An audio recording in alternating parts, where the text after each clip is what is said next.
আজকের ক্লাসে স্বাগতম। আমরা আসলে আজকে কি শিখতে চলেছি এতক্ষণ হয়তো বা ক্যাপশন দেখে টের পেয়েছি।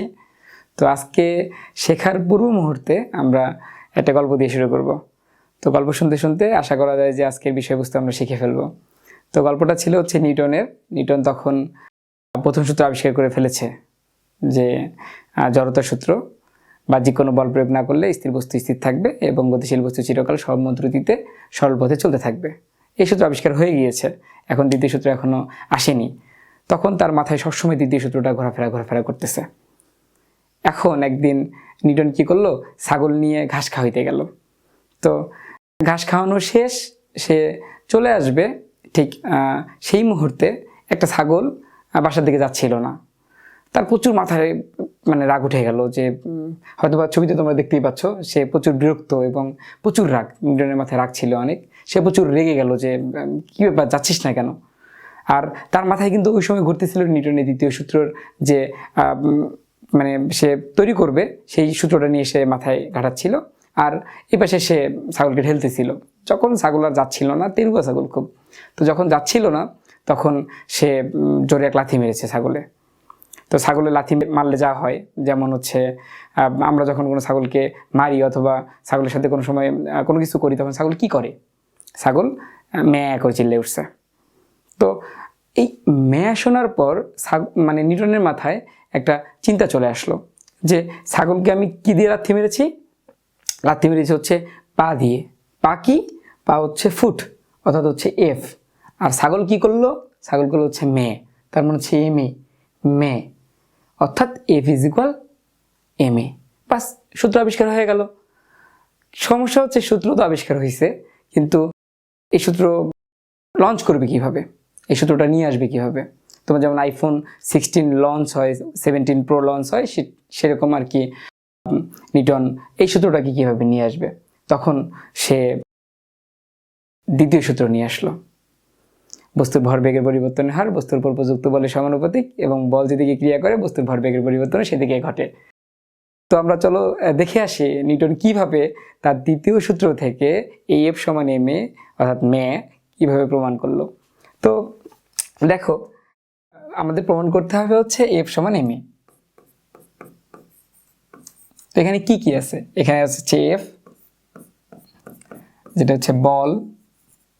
এখানে আছে হচ্ছে এম, যেটা হচ্ছে ভর।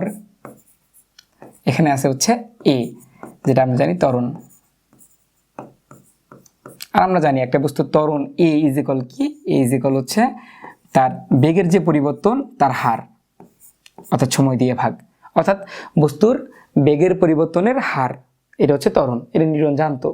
তো এর মানটা আমরা রেখে দিলাম।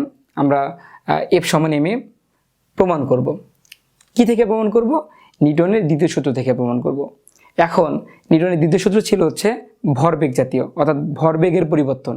তাই আমরা ভর বেগ এই জাতীয় জিনিসগুলোকে একটু শিখে নিই। আমরা মনে করি যে একটা বস্তু, যেটা কিনা হচ্ছে মনে করলাম হচ্ছে এম ভরের বস্তু, যার বেগ হচ্ছে ইউ, অর্থাৎ আদি বেগ ইউ। তার এই বেগে সে যাত্রা শুরু করলো। যাত্রা শুরু করার পর মনে করলাম যে সে কিছু দূর পথ গেল, এতদূর পথ গেল, এবং যাওয়ার পর তার সেখানে হচ্ছে বেগ হলো ভি। তাহলে ইউ হচ্ছে আদি বেগ, ভি হচ্ছে শেষ বেগ। বস্তুটা এম ভরের, এখানেও এম ভরের। তো যখন বস্তুটা পুরো রাস্তাটা গেল তখন তার সময় হলো টি। বাস, আমাদের গল্প এখানেও শেষ। এখন এখান থেকে আমরা মানগুলো বের করব। এখান থেকে আমরা কি কি মান পাই? আমরা পাই হচ্ছে, এখানে পাই হচ্ছে আদি ভরবেগ, এই যে ভর এম এবং আদিবেগ ইউ, এই দুটোর গুণফল হচ্ছে ভরবেগ। যেহেতু আদিবেগ আছে তাই আমরা নাম দেব হচ্ছে আদি ভরবেগ, আদি ভরবেগ। কি বলবো আমরা? এম ইউ, অর্থাৎ ভর এবং বেগের গুণফল। তারপর এখানে কি পাচ্ছি? এখানেও কিন্তু তার ভর হচ্ছে এম, তার মানে হচ্ছে শেষ ভরবেগ। শেষ ভরবেগ হচ্ছে শেষ বেগ কি? ভি, আর ভর কি? এম, তাহলে এম ভি। এই তো। কতটুকু সময় লেগেছে? সময় লেগেছে হচ্ছে টি সেকেন্ড। আচ্ছা, এই সময় টি সেকেন্ডে আদি ভরবেগ হচ্ছে এমইউ, শেষ ভরবেগ হচ্ছে এমভি। তাহলে ভরবেগের অবশ্যই পরিবর্তন হয়েছে, যেহেতু সে টি সময় পর গিয়েছে, তার বেগের যেহেতু পরিবর্তন হয়েছে, তার মানে তার ভরবেগের পরিবর্তন হয়েছে।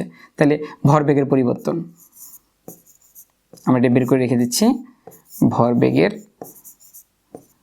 পরিবর্তন।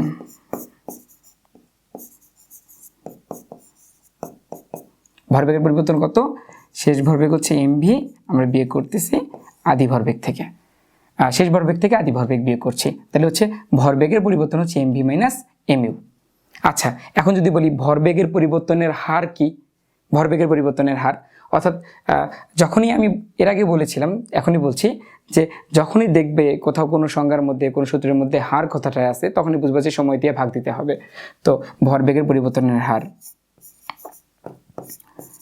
ভরবেগের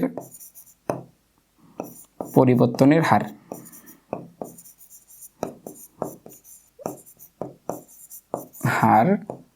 কি হবে? আমরা সময় দিয়ে ভাগ দিব, তাহলে এমইউ বাই টি। এই তো MV minus mu by T, আমরা ভরবেগের পরিবর্তনের হার বের করে নিয়ে আসলাম। এখন নিউটন কি বলছে দ্বিতীয় সূত্রে? নিউটন বলেছে বস্তুর ভরবেগের পরিবর্তনের হার তার উপর প্রযুক্ত বলের সমানুপাতিক। তারপর প্রযুক্ত বল কি? এফ।